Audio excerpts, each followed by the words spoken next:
Bismillahirrahmanirrahim. Assalamualaikum warahmatullahi wabarakatuh.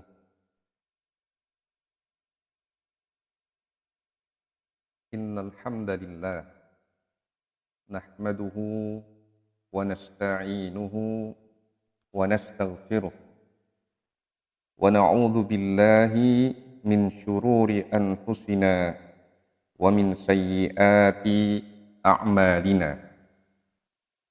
Man yahdihillahu fala mudilla lah wa man yudlil fala hadiya lah.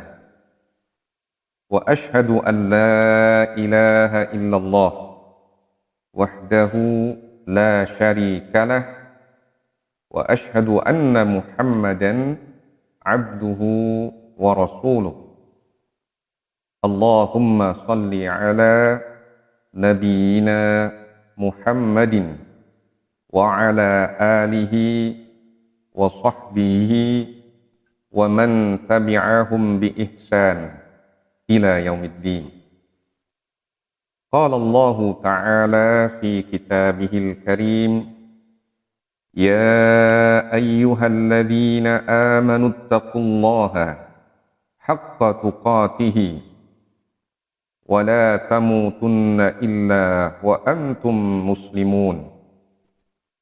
يا أيها الناس اتقوا ربكم الذي خلقكم من نفس واحدة وخلق منها زوجها وبث منهما رجالا كثيرا ونساء واتقوا الله الذي تساءلون به والأرحام إن الله كان عليكم رقيبا. يا أيها الذين آمنوا اتقوا الله وقولوا قولا سديدا يصلح لكم أعمالكم ويغفر لكم ذنوبكم ومن يطع الله ورسوله فقد فاز فوزا عظيما. أما بعد فإن أصدق الحديث كتاب الله وخير الهدي هدي محمد صلى الله عليه وعلى آله وسلم وشر الأمور محدثاتها فإن كل محدثة بدعة وكل بدعة ضلالة وكل ضلالة في النار. Ikhwani wa akhawati fillah rahimani wa rahimakumullahu jami'an. Ikhwani wa akhawati fillah rahimani wa rahimakumullahu jami'an. Alhamdulillah, di sore hari ini pada kajian Ummahat Jabodetabek pada hari Rabu 20 Sya'ban 1446 Hijriah atau bertepatan dengan 19 Februari 2025 Masehi. Insyaallah kita akan mengkaji sebuah tema karakteristik wanita ahlil jannah. Bagaimana sifat-sifat wanita yang dijelaskan di dalam ayat Al-Quran maupun hadis-hadis Nabi Sallallahu Alaihi Wasallam yang akan menjadi penghuni Al-Jannah. Semoga kita semua diberikan oleh Allah taufik dan diberikan Al-Jannah. Ikhwani wa akhwati fillah rahimani wa rahimakumullah. Bagian dari ayat Al-Quran yang menjelaskan karakteristik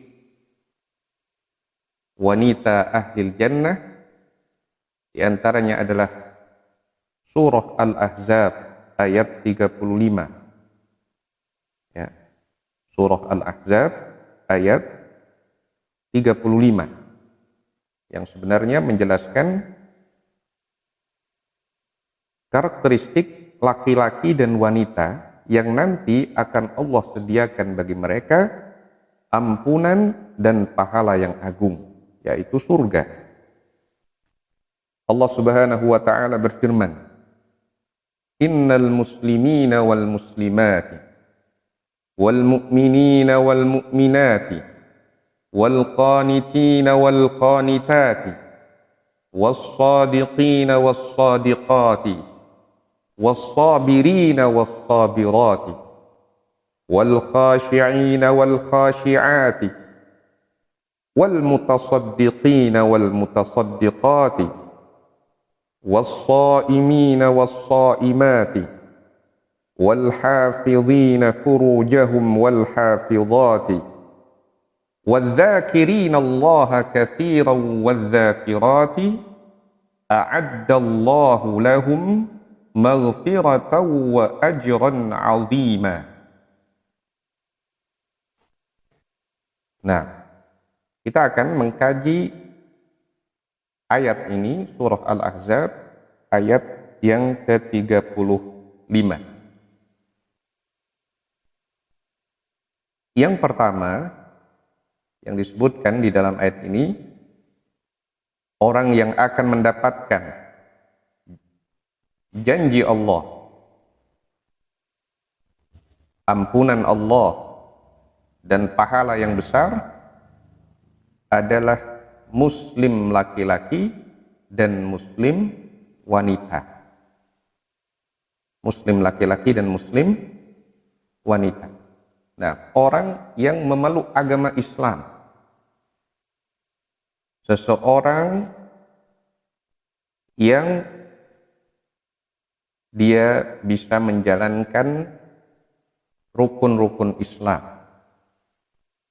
Dia sudah mengucapkan syahadat, persaksian, asyhadu an la ilaha illallah wa asyhadu anna Muhammadan abduhu wa rasuluh. Aku bersaksi bahwasanya tidak ada sembahan yang benar kecuali Allah, dan aku bersaksi bahwa Muhammad adalah hamba dan utusan Allah. Nah, dengan seorang bersyahadat, maka dia masuk Islam. Penting untuk sedikit kita ketahui konsekuensi dari syahadat seseorang. Kalau seorang mengucapkan asyhadu an la ilaha illallah, aku bersaksi bahwasanya tidak ada sembahan yang benar kecuali Allah, maka dia tidak boleh mempersembahkan ibadah kecuali hanya kepada Allah. Segala persembahan ibadah kepada selain Allah adalah batil. Segala bentuk persembahan ibadah kepada selain Allah itu menyebabkan seorang keluar dari Islam. Karena ibadah hanyalah boleh dipersembahkan untuk Allah Subhanahu wa ta'ala semata. Nah, kalau dia mengucapkan asyhadu anna Muhammadan abduhu wa rasuluh, aku bersaksi bahwasanya Muhammad adalah hamba dan utusan Allah, dengan meyakini beliau hamba Allah, maka seorang muslim atau muslimah tidak boleh mempersembahkan ibadah kepada Rasulullah, tidak boleh berdoa kepada Rasul, tidak boleh menyembelih sesembelihan ditujukan untuk Rasul, dan haram melakukan bentuk ibadah kepada Rasul karena beliau hamba Allah. Karena Nabi adalah hamba Allah, maka Nabi juga memiliki sifat-sifat manusiawi. Beliau bisa sakit, beliau bisa terluka, ya, tetapi tidak mengurangi kemuliaan beliau sebagai Rasul.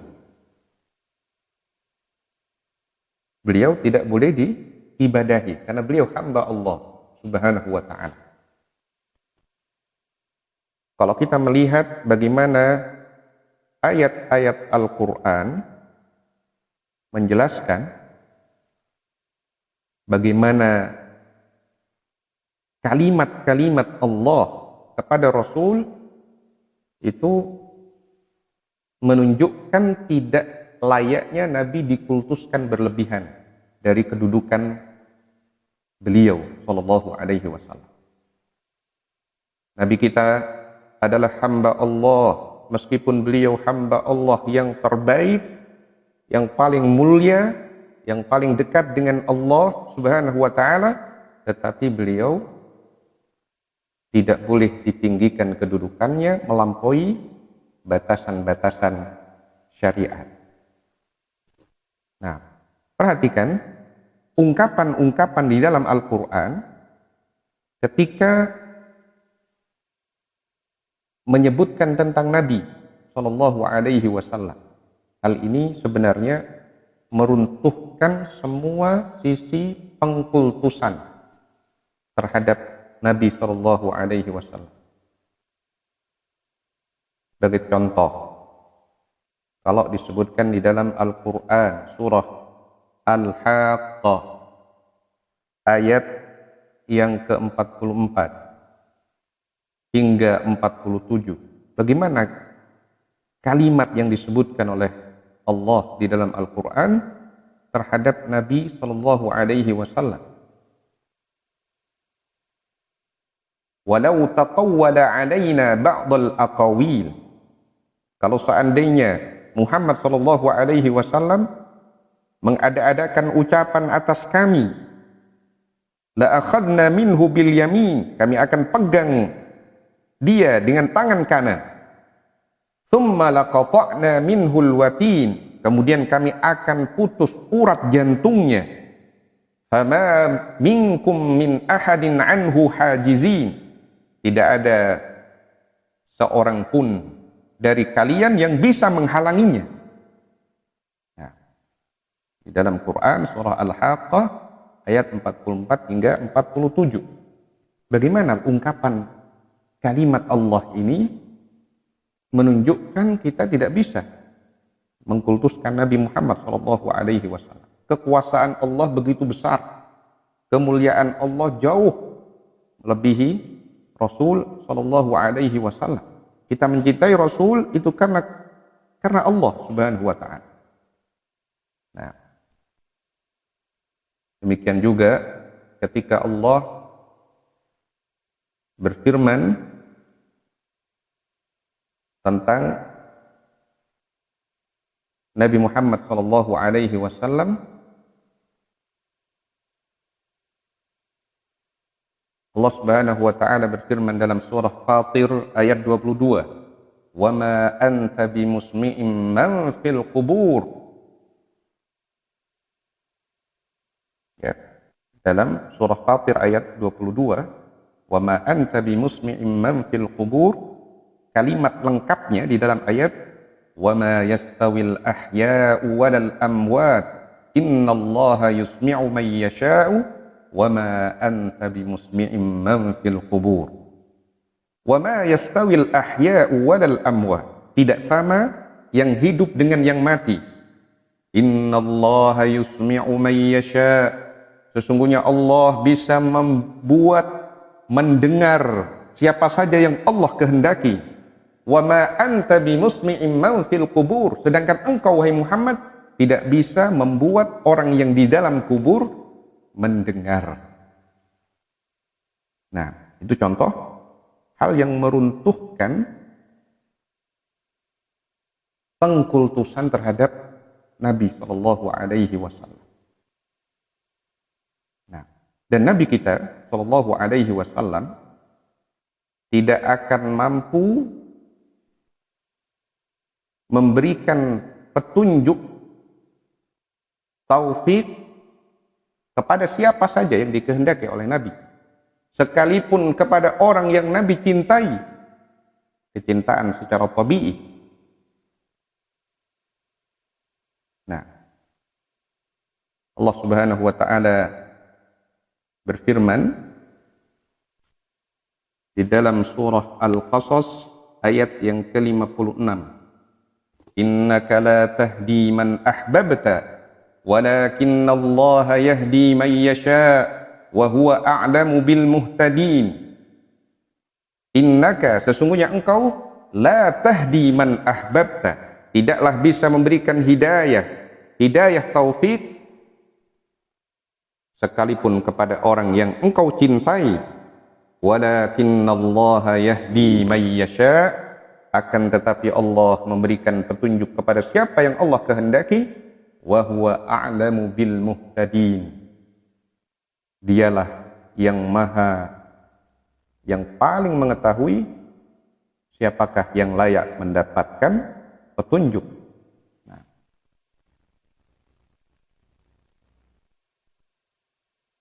itu contoh-contoh kalimat yang menunjukkan bahwa Nabi kita Muhammad SAW adalah hamba Allah Subhanahu wa ta'ala, tidak bisa dikultuskan berlebihan.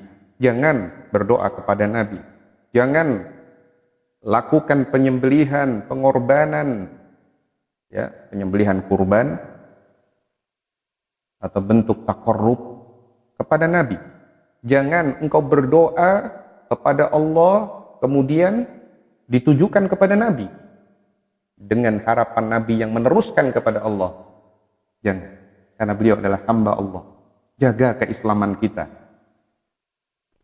karena salah satu orang yang akan masuk surga adalah muslim. Jaga keislaman itu. Dan ketika kita mengucapkan wa asyhadu anna Muhammadan abduhu wa rasuluhu, kita meyakini beliau adalah utusan Allah Subhanahu wa ta'ala. Kalau kita meyakini beliau sebagai utusan Allah, maka konsekuensinya adalah, kata para ulama, benarkan berita yang beliau sampaikan. Tasdiquhu fima akhbar. Beliau memberitakan sesuatu dalam hadis yang sahih, imani hal itu. Jangan ditolak dengan alasan tidak sesuai dengan akal saya. Jangan. Anda telah bersaksi beliau adalah Rasul Allah, maka apa yang beliau sampaikan itu berasal dari Allah Subhanahu wa ta'ala. Tasdiquhu fima akhbar. Benarkan berita yang beliau sampaikan. Ta'atuhu fima amar. Taati beliau dalam hal yang beliau perintahkan.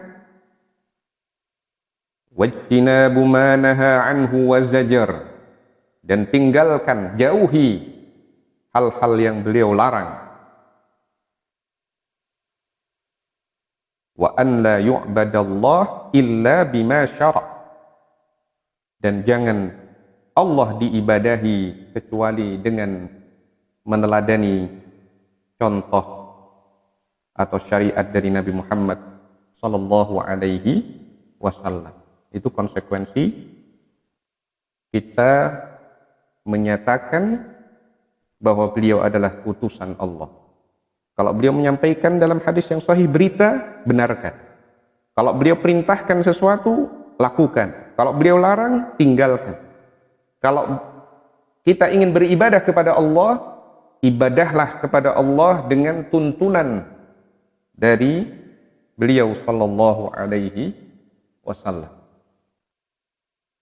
Nah, jaga keislaman kita ketika kita sudah bersyahadat.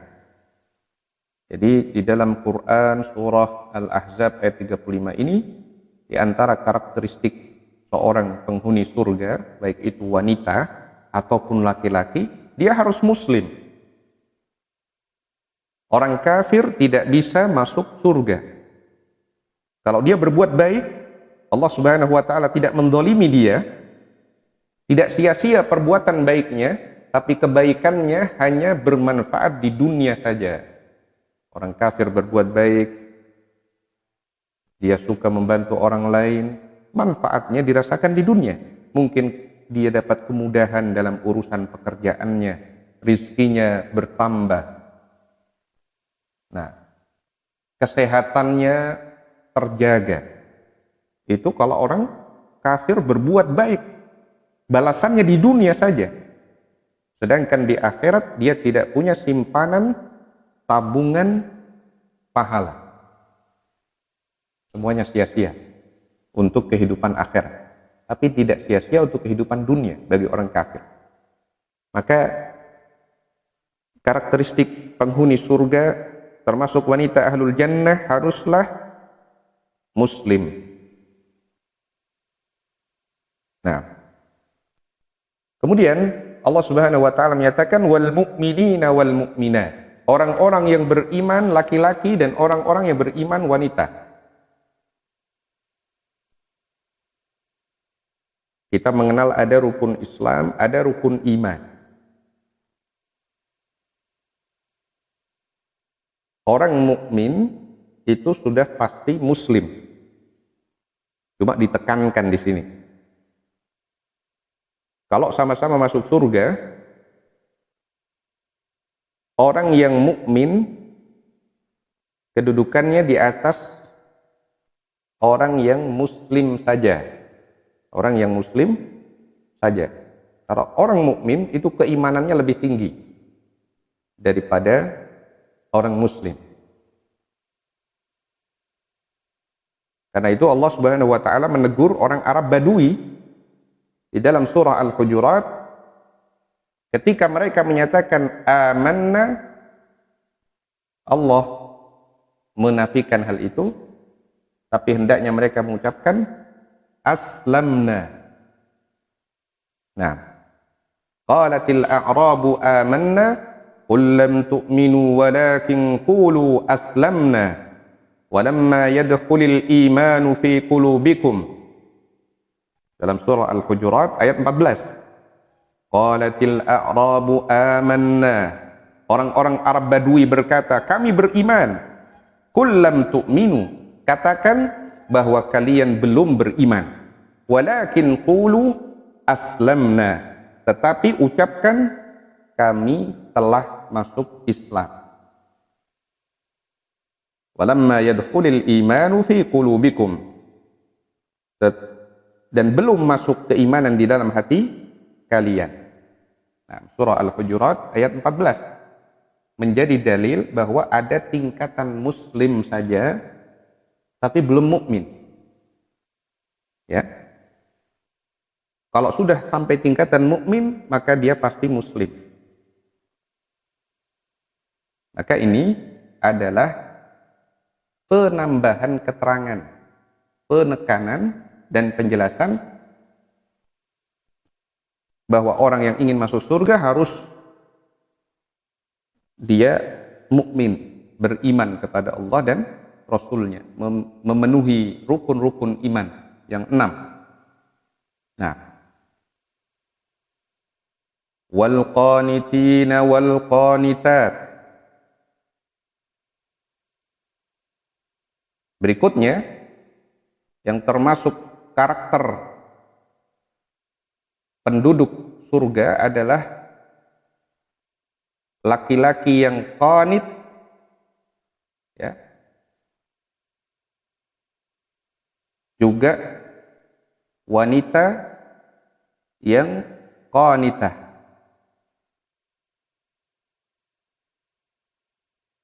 Nah, kita akan simak bagaimana penafsiran para ulama terhadap makna qanitah. Kalau yang ringkas tafsirnya adalah di dalam tafsir Al-Muyassar.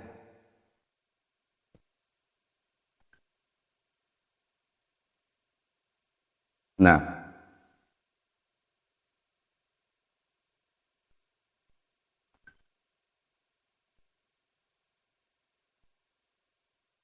atau kita lihat dulu di dalam tafsir As-Sa'di, ya, tafsir As-Sa'di rahimahullah.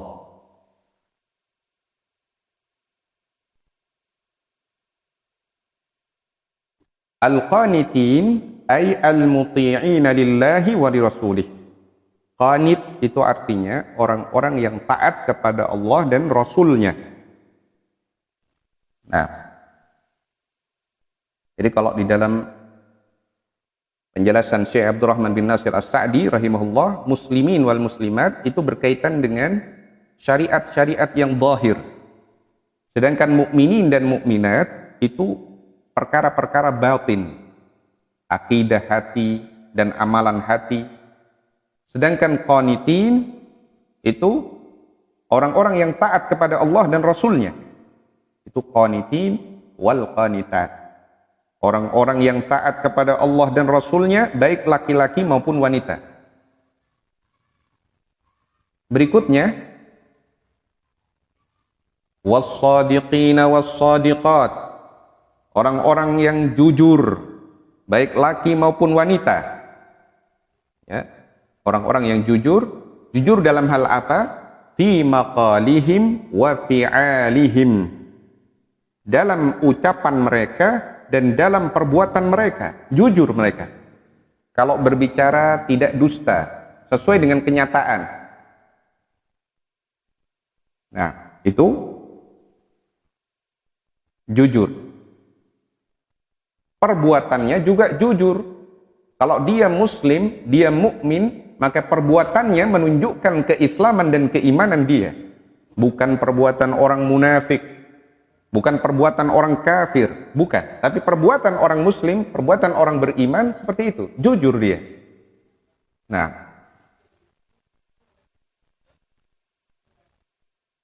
was-sabirina was-sabirat.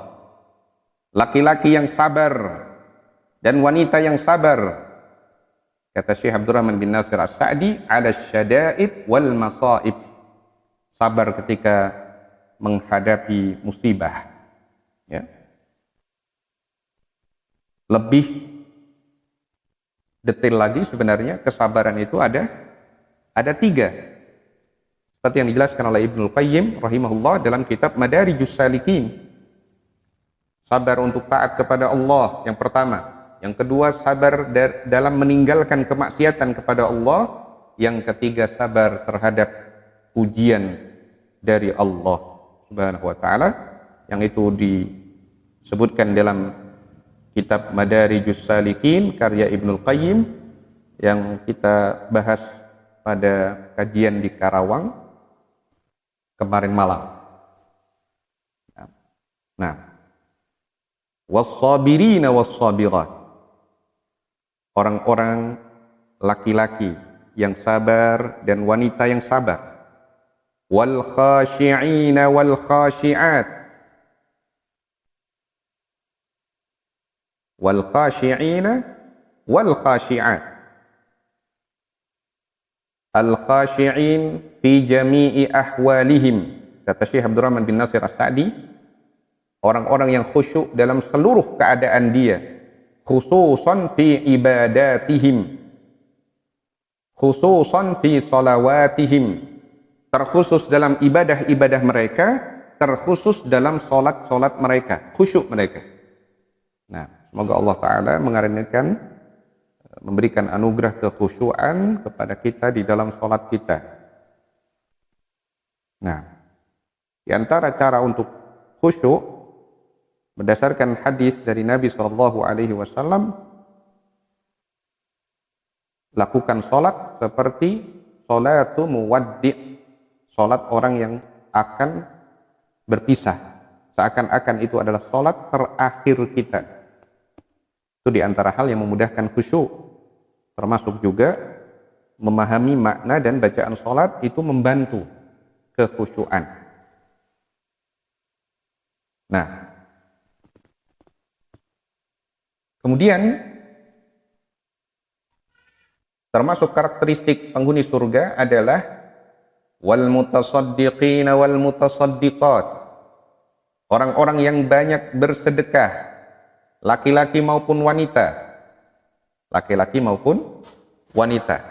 Nah, dijelaskan oleh Syekh Abdurrahman bin Nasir As-Sa'di rahimahullah, fardhan wa naflan. Sedekah yang wajib maupun sedekah yang sunnah. Kalau dia orang yang berharta, sudah sampai terkena nisab dan haulnya pada harta itu, maka dia keluarkan sedekah wajibnya, yaitu zakat. Nah, para pedagang misalkan, perhatikan bahwa ada zakat perdagangan, zakat perniagaan. Ya, kalau sudah setahun, sudah jatuh haulnya, ya, keluarkan 2,5%. Nisabnya beda pendapat ulama, apakah pakai emas atau pakai perak. Kalau pakai emas 85 gram emas. Kalau pakai perak 595 gram perak. Ya. Kalau Syekh Abdurrahman bin Nasir As-Sa'di dan juga Fatwa Al-Lajnah Ad-Daimah menganjurkan supaya memakai nisab yang menguntungkan orang-orang fakir, orang-orang miskin, itu pakai perak. Pakai perak itu kalau sekarang sepertinya ya di 19 Februari 2025 seperti ini bisa jadi 7 juta atau 8 juta itu sudah kena zakat, dikeluarkan 2,5%-nya. Nah, demikian juga zakat uang, zakat perak itu juga menggunakan nisab perak, zakat emas tentunya pakai emas ya, zakat perak tentunya pakai perak, zakat uang itu sebaiknya pakai nisab perak, sebaiknya, seperti Fatwa Al-Lajnah Ad-Daimah dan juga Syekh Abdurrahman bin Nasir As-Sa'di dalam Manhajus Salikin. Nah, kemudian was-shaimina was-shaimat. As-shaimin, para laki-laki yang berpuasa dan para wanita yang berpuasa. Nah, kita sekarang berada di bulan Sya'ban. Semoga Allah Ta'ala menyampaikan kita di bulan Ramadan, memberikan taufik kepada kita untuk bisa beribadah, berpuasa dan berbagai ibadah-ibadah lainnya yang optimal atau maksimal, ya, ikhlas karena Allah dan sesuai dengan tuntunan Rasulullah Sallallahu Alaihi Wasallam. Nah, kalau wanita melakukan puasa sunnah, dia harus meminta izin kepada suaminya jika suaminya berada di rumah, tidak safar. Nah, tidak halal bagi seorang wanita berpuasa sunnah ya, dalam kondisi suaminya berada di rumah, tidak safar, kecuali dia harus izin kepada suaminya. Demikian yang disebutkan dalam hadis yang sahih. Nah, kemudian termasuk karakteristik penghuni surga adalah wal hafizina furujahum wal hafizat. Orang-orang yang menjaga kemaluannya, baik laki-laki maupun wanita, menjaga diri untuk tidak terjatuh ke dalam perbuatan zina atau hal-hal yang merupakan atau mengarah kepada perzinahan. Nah,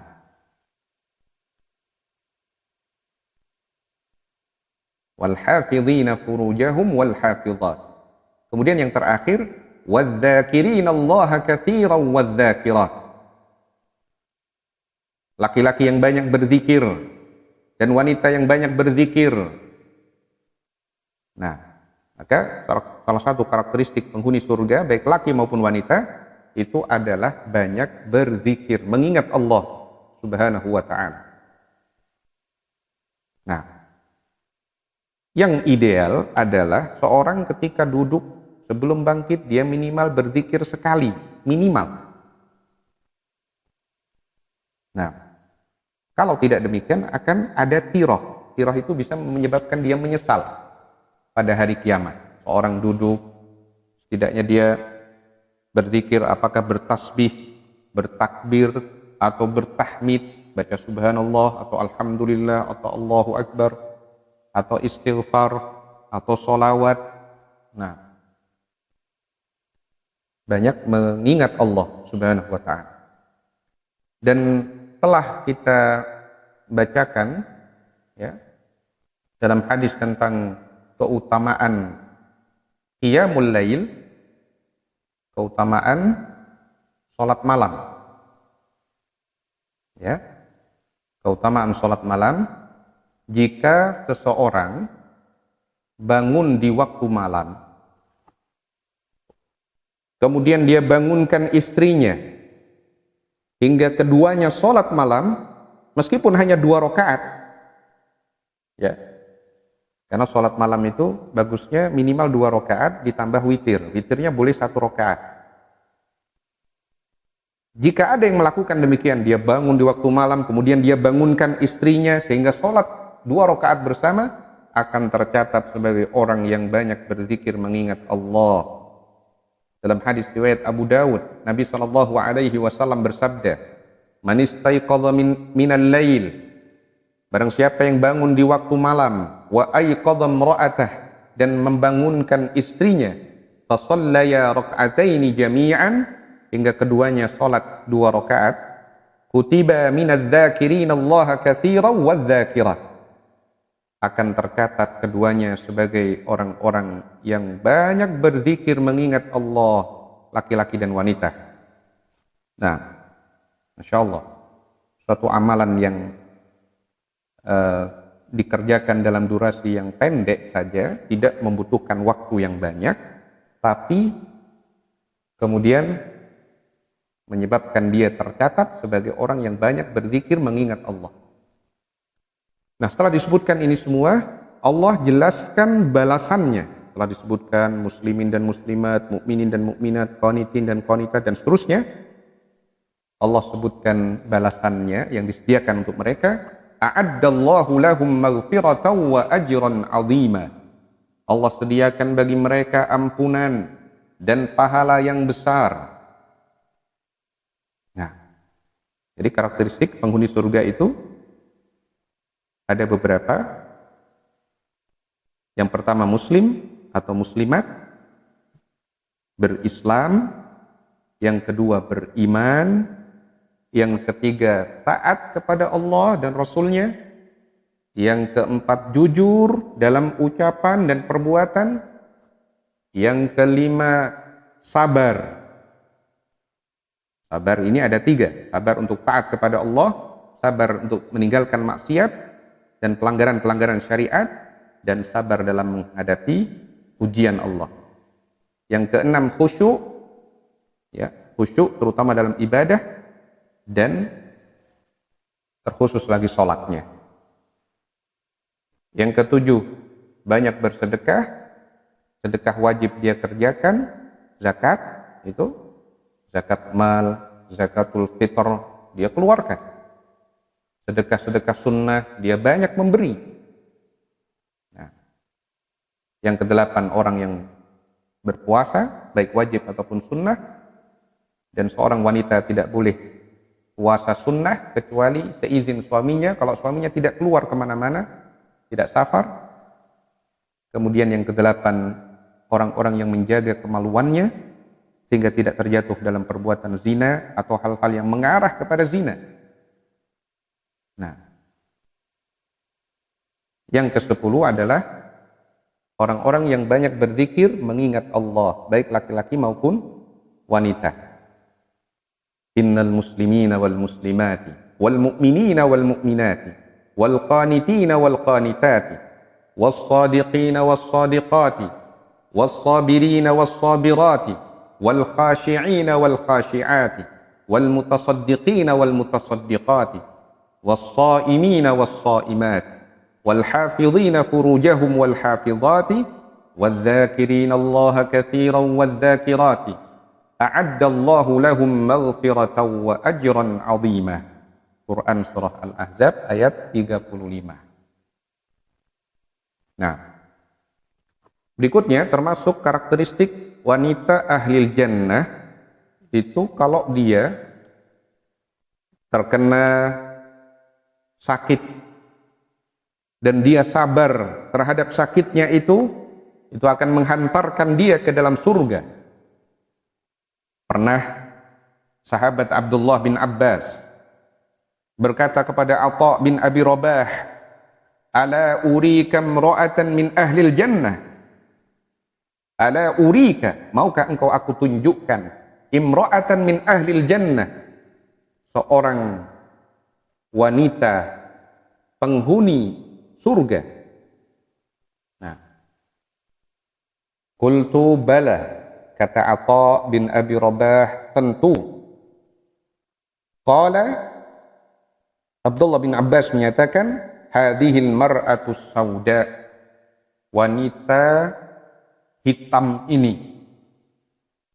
Atatin Nabiyya sallallahu alaihi wasallam faqalat, wanita yang hitam ini pernah mendatangi Nabi sallallahu alaihi wasallam dan berkata, inni usra'u wa inni atakasyafu. Ya. Hadis ini yang saya bacakan ini dalam Sahih Al-Bukhari ya. Wanita yang hitam datang menemui Nabi sallallahu alaihi wasallam dan berkata, inni usra'u, saya kadang terkena penyakit epilepsi, ya, tidak sadar, hilang kesadaran. Wa inni atakasyafu, dan kalau saya sudah terkena penyakit itu bisa tersingkap aurat saya, bisa tersingkap aurat saya. Nah, fada'allaha li, doakan kepada Allah untuk saya ya Rasulullah. Maka Nabi SAW bersabda, in syi'ti sabarti walakil jannah, wa in syi'ti da'autullah an yu'afiyaki.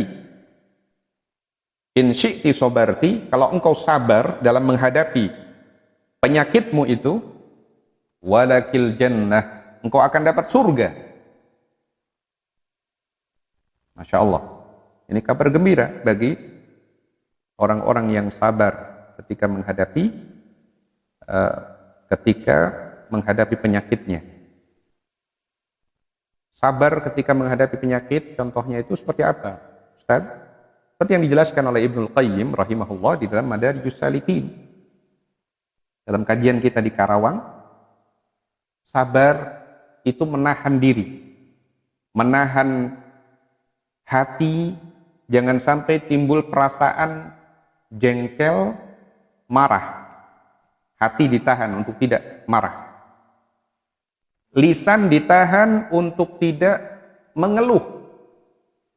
Tidak mengeluh. Ya. Mengeluh dengan tujuan seakan-akan dia tidak rela dengan takdir Allah. Jangan. Nah, kalau misalkan dia mengadu dalam arti berkonsultasi kepada dokter, tidak apa-apa. Ya, sekedar melapor, menceritakan sakitnya.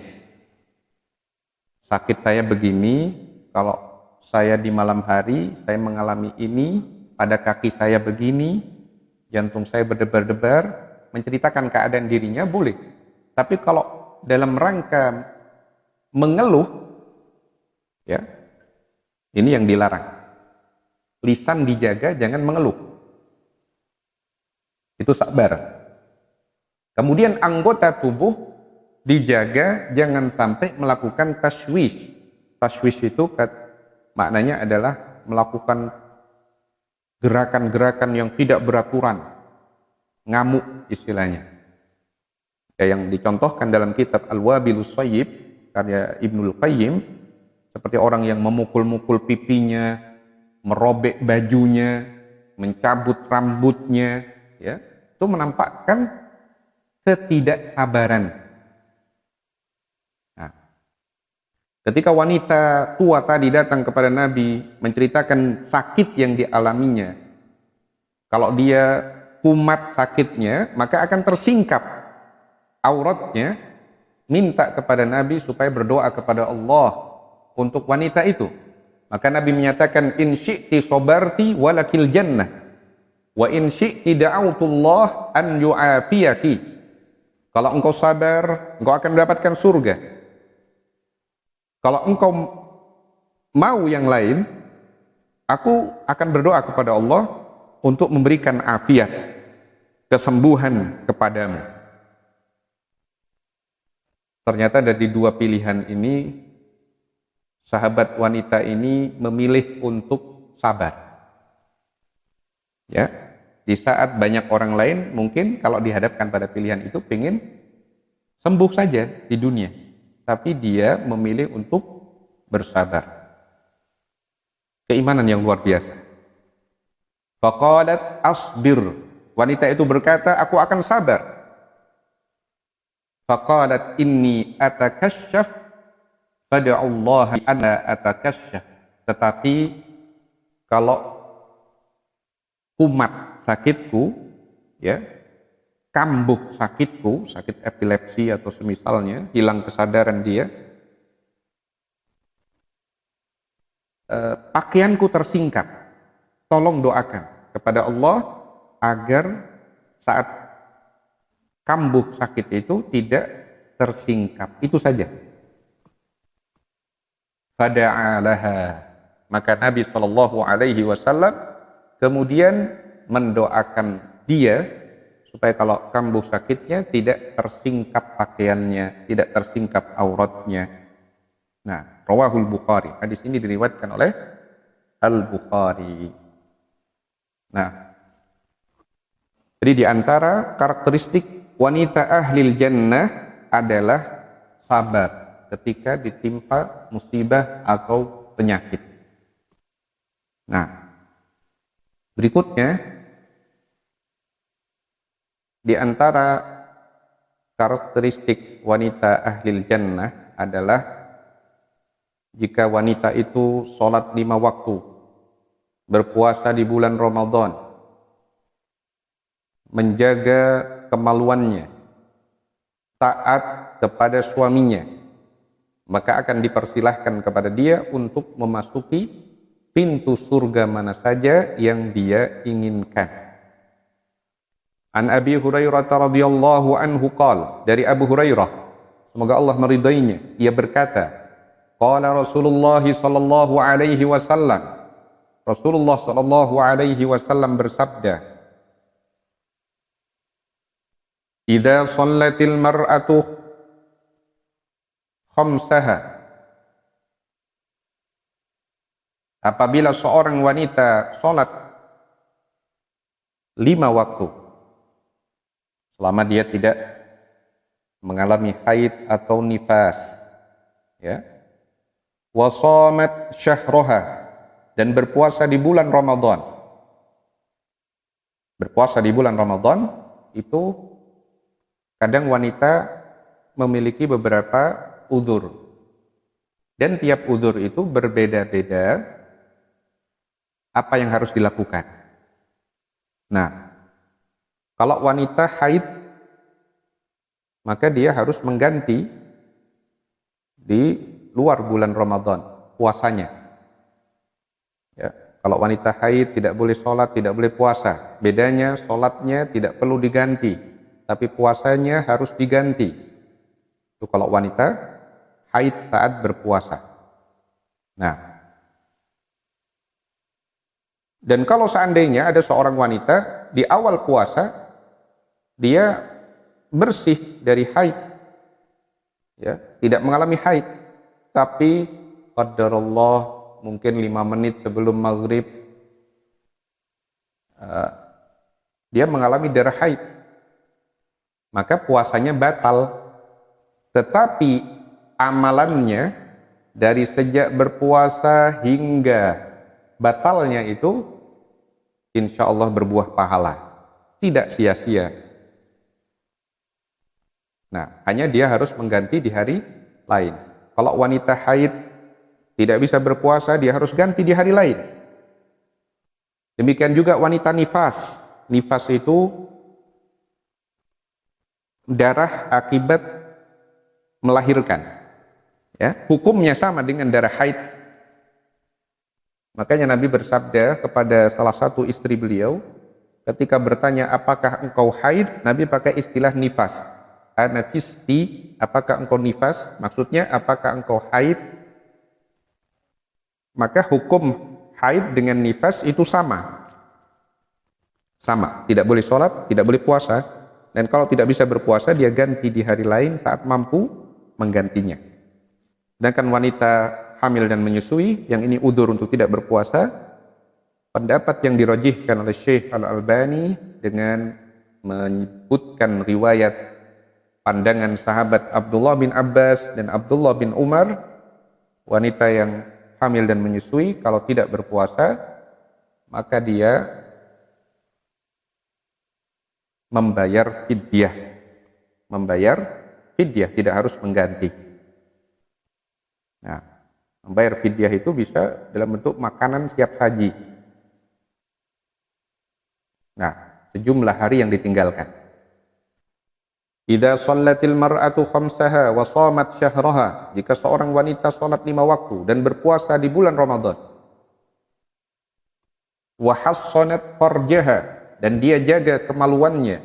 Wa ata'at ba'laha, dia taat kepada suaminya dalam hal yang ma'ruf, tidak bersikap nusyuz, tidak sombong kepada suaminya, tidak suka mencela, melecehkan, merendahkan suaminya. Dia taat kepada suaminya dalam hal yang ma'ruf selama tidak bermaksiat kepada Allah. Nah, dakhalat min ayyi abwabil jannah min ayyi abwabil jannah sya'at. Maka wanita yang seperti ini akan masuk ke dalam pintu surga mana saja yang dia inginkan. Hadis ini ada dalam riwayat Ahmad, yang lafaz yang kita pilih tadi adalah riwayat Ibnu Hibban di dalam sahihnya. Nah, dan sebelum berpindah kepada hadis berikutnya, hadis terakhir, kita akan sedikit mengingatkan tentang sholat 5 waktu pada wanita. Ya, karena sholat 5 waktu itu adalah salah satu amalan penduduk surga. Nah, seorang wanita memang tidak terkenai keharusan berjamaah, berbeda dengan laki-laki. Ya. Tetapi harus diperhatikan waktu. Tidak harus kalau setelah mendengar azan langsung sholat, tidak harus, walaupun itu lebih baik. Semakin lebih cepat menunaikan kewajiban, menyelesaikan tanggungan, itu lebih baik. Tapi boleh ditunda untuk wanita yang ada di rumah. Berbeda dengan para lelaki yang tidak safar, tidak sakit, tidak memiliki udzur, ada kumandang azan, dia hendaknya bersegera menuju sholat berjamaah di masjid. Nah, tetapi kalau wanita memang masih bisa ditunda. Hanya saja perhatikan batasan akhir waktu sholat. Batasan akhir waktu sholat yang riskan itu biasanya 2 waktu sholat, yaitu asar dan isya.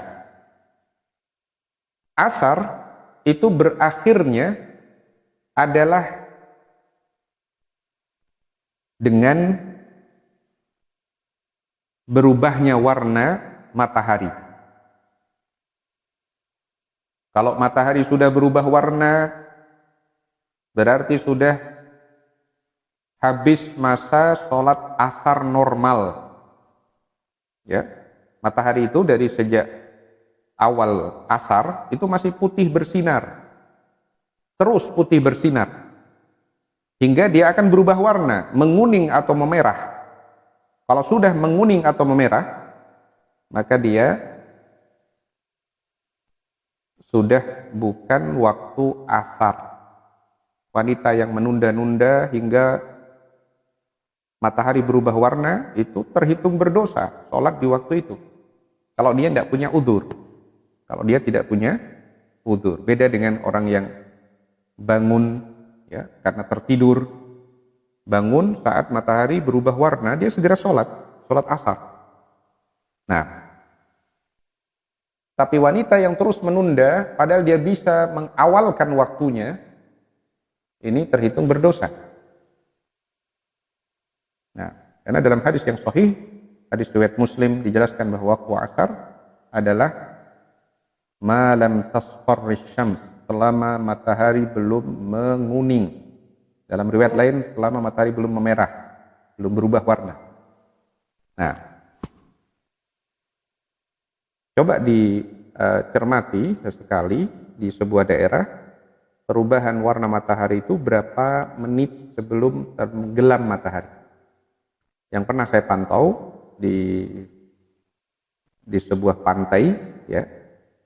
Saya coba pernah pantau juga di Paiton, Probolinggo, pernah juga pantau di Padang, ya.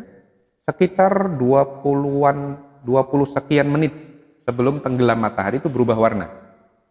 Ya, hati-hatinya adalah 30 menit sebelum tenggelam. Coba jangan sampai kita sholat asar, para wanita, para ibu-ibu di rumah, jangan sampai sholat asar kalau misalkan maghribnya jam 18.00 misalkan, jangan usahakan untuk sholat asarnya itu sebelum 17.30. Sebelum 30 menit. Tuh, syukur-syukur kalau bisa lebih awal lagi. Nah, demikian juga dengan waktu Isya. Waktu Isya itu berakhirnya dengan tengah malam. Tengah malam sering saya ulang bagaimana cara menghitung pertengahan malam. Apabila malam itu bermula dari tenggelam matahari, berakhir dengan terbitnya fajar. Dihitung durasi berapa jam antara tenggelamnya matahari hingga terbitnya fajar, dihitung berapa lama. Seandainya tenggelamnya matahari jam 18.00, terbitnya fajar adalah jam 4 pagi, total durasi malam adalah 10 jam. Sehingga tengah malam itu adalah 5 jam setelah maghrib. Sehingga dalam kasus seperti itu, tengah malam adalah jam 23.00 dalam kasus seperti itu. Ini hanya contoh ya, berbeda-beda waktu dan tempat masing-masing. Sehingga jangan selalu berpatokan bahwa tengah malam itu adalah jam 24.00. Tidak selalu, hati-hati. Jam 11 itu bisa sudah tengah malam. Bahkan mungkin setengah 11 itu bagi tempat tertentu, di waktu tertentu itu adalah sudah tengah malam. Salat isya'nya para wanita jangan lebih dari itu, karena sudah luar waktunya. Itu sudah bukan salat isya' lagi, tapi salat qiyamul lail, kata Syekh Ibnu Utsaimin rahimahullahu taala. Nah, berikutnya kita akan baca hadis terakhir kita pada kajian kita kali ini tentang penduduk surga dan penduduk surga laki-laki dan penduduk surga wanita. Hadis ini diriwayatkan oleh Ad-Daraqutni, ya, dari Ka'ab bin Ujrah, dihasankan oleh Syekh Al-Albani dalam Shahihul Jami'. Hadis riwayat Ad-Daraqutni dari sahabat Ka'ab bin Ujrah. Nabi SAW bersabda, "Ala ukhbirukum birijalikum min ahlil jannah." Maukah kalian aku beritahukan kepada kalian laki-laki penghuni surga. Ya, disebutkan laki-laki penghuni surga, nanti juga akan disebutkan wanita-wanita penghuni surga. Nah,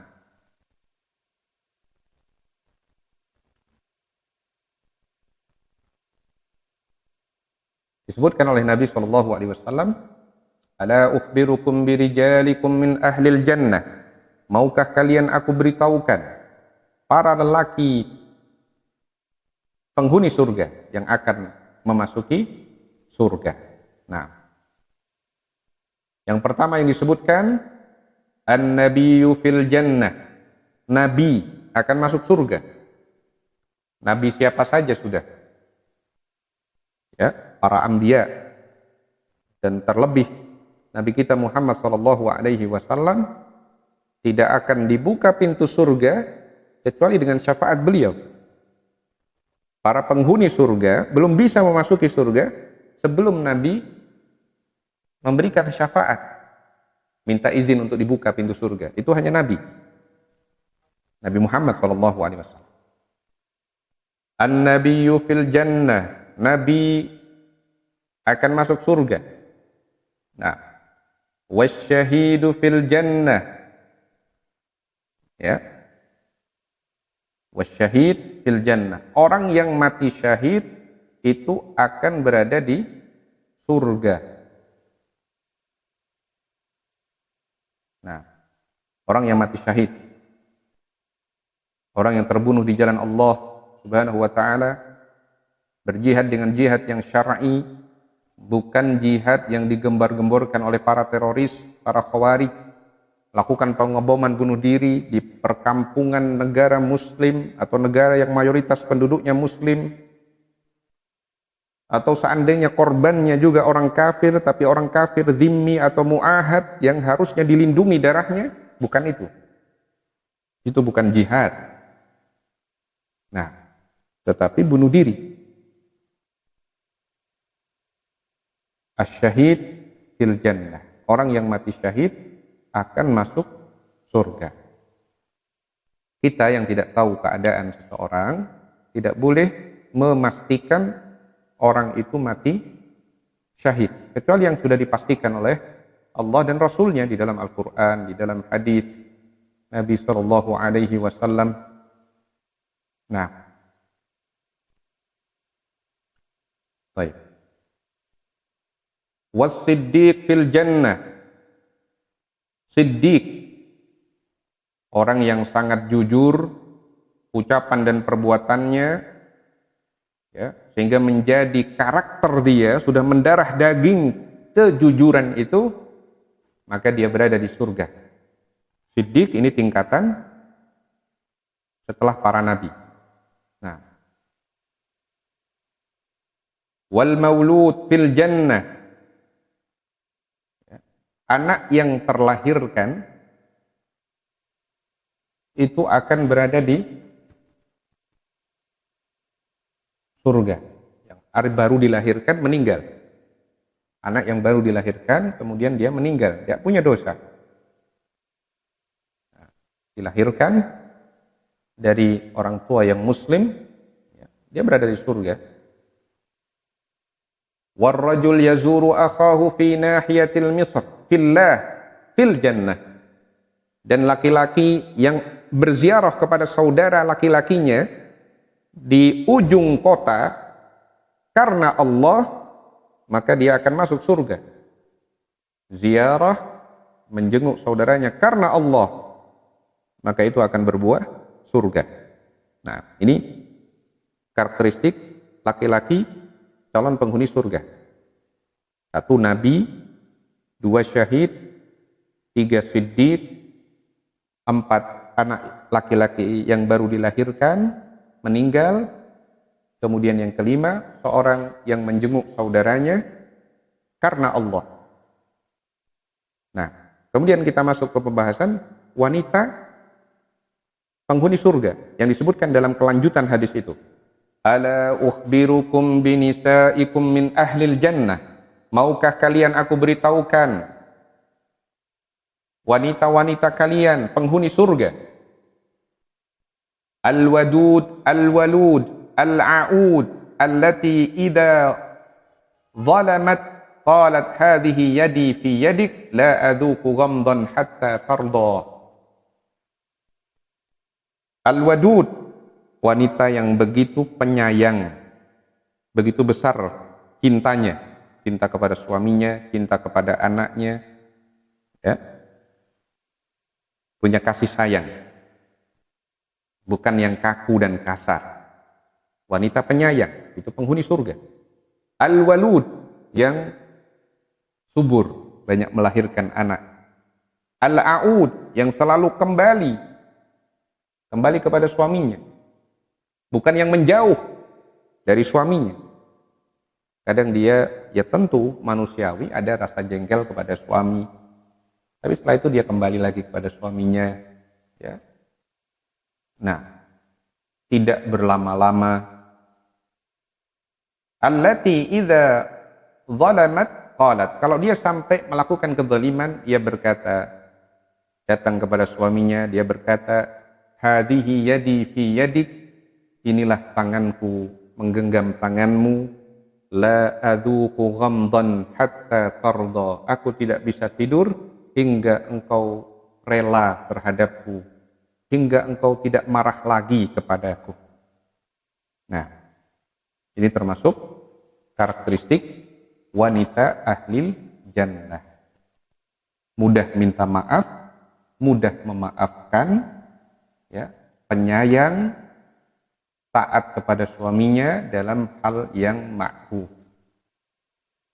Nah, bahkan dalam sebagian riwayat itu disebutkan idza udiya, kalau dia disakiti atau dia yang mendolimi, ya, dia melakukan hal itu. Dia datang kepada suaminya, minta maaf, saya nggak bisa tidur kalau tidak dapat keridhaan dari Anda. Nah, ini adalah karakteristik wanita ahlil jannah. Kita sudah baca ayat ke-35 dari surah Al-Ahzab, kita uraikan maknanya dan kebanyakan mengambil dari tafsir As-Sa'di. Kemudian juga kita telah baca hadis riwayat Al-Bukhari dari Ibnu Abbas, ketika Ibnu Abbas menunjukkan kepada Atha bin Abi Rabah tentang wanita penghuni surga yang dia ini adalah wanita hitam yang mengalami sakit, mudah hilang kesadaran, tapi kalau dia hilang kesadaran akan tersingkap auratnya, minta kepada Nabi agar didoakan. Nabi memberikan pilihan, kalau engkau mau, engkau sabar, engkau dapat surga. Tapi kalau engkau mau, aku akan doakan kepada Allah untuk memberikan kesehatan, afiat kepadamu. Maka wanita itu memilih, aku akan bersabar saja, tapi aku ini mudah tersingkap auratku ketika kambuh penyakitku, doakan kepada Allah agar tidak tersingkap saja. Maka didoakan oleh Nabi SAW dalam hadis riwayat Al-Bukhari. Kalau tadi di surah Al-Ahzab ayat 35, kita telah menjelaskan bahwa karakteristik penghuni surga yaitu orang yang berislam, kemudian orang yang beriman, kemudian orang-orang yang taat kepada Allah, baik laki maupun wanita, kemudian orang yang jujur, kemudian orang yang sabar, kemudian orang yang khusyuk, kemudian orang yang suka bersedekah, baik sedekah wajib ataupun sunnah, kemudian orang yang banyak berpuasa, baik itu puasa wajib ataupun puasa sunnah, kemudian orang yang menjaga kemaluannya, tidak terjatuh ke dalam perbuatan zina, kemudian orang yang banyak berzikir mengingat Allah Subhanahu wa ta'ala. Demikian juga kita telah baca hadis Abu Hurairah, riwayat Ahmad dan Ibnu Hibban dan lainnya. Jika seorang wanita sholat 5 waktu, berpuasa di bulan Ramadan, menjaga kemaluannya, taat kepada suaminya, dia taat dalam hal yang ma'ruf, tidak bermaksiat kepada Allah, dia akan masuk ke dalam surga melalui pintu mana saja yang dia kehendaki. Kemudian di hadis yang terakhir, hadis dari Ka'ab bin Ujrah, riwayat Ad-Daraqutni yang dihasankan oleh Syekh Al-Albani dalam Sahihul Jami', Nabi menjelaskan laki-laki calon penghuni surga, demikian juga wanita calon penghuni surga. Laki-laki penghuni surga adalah nabi, kemudian orang yang mati syahid, kemudian orang yang siddiq, sangat jujur dalam keimanan, jujur dalam ucapan, dalam perbuatan. Kemudian anak yang baru terlahir meninggal, kemudian seorang laki-laki yang menjenguk atau berziarah kepada saudaranya di jalan Allah karena Allah, maka dia akan masuk surga. Sedangkan wanita calon penghuni surga adalah wanita yang begitu besar kasih sayangnya kepada suami, kepada anak-anaknya, kepada saudari-saudarinya, sesama para ummahat, para akhwat, anak-anak kaum muslimin. Dia juga penyayang, bukan orang wanita yang bengis dan kasar. Al-walud yang banyak melahirkan anak subur, al-a'ud yang selalu kembali kepada suaminya, yang kalau dia mendolimi, dia akan mendatangi suaminya dan berkata, inilah tanganku menggenggam tanganmu, aku tidak bisa tidur hingga engkau rela, engkau tidak marah lagi kepada. Demikian kajian kita di sore hari ini. Kurang lebihnya saya mohon maaf. Subhanakallahumma wa bihamdika asyhadu an la ilaha illa anta astaghfiruka wa atubu ilaik. Wa sallallahu wa sallama ala nabiyyina Muhammadin wa ala alihi wa sahbihi ajma'in. Wassalamu alaikum warahmatullahi wabarakatuh.